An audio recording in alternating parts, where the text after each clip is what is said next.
DMF में पूरे भ्रष्टाचार।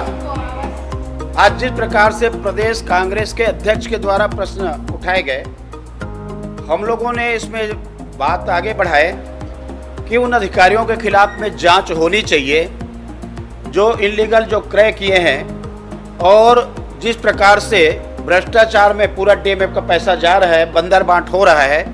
अभी तक तो हम लोग बोल रहे थे, अब कांग्रेस जो सत्ता पार्टी के विधायक हैं और प्रदेश अध्यक्ष जी बोल रहे हैं, ये सरकार को इसकी गंभीरता को समझनी चाहिए। लेकिन अधिकारियों को बचाने का प्रयास ये सरकार के द्वारा की जा रही है और निश्चित रूप से इस उत्तर से सभी असंतुष्ट हैं।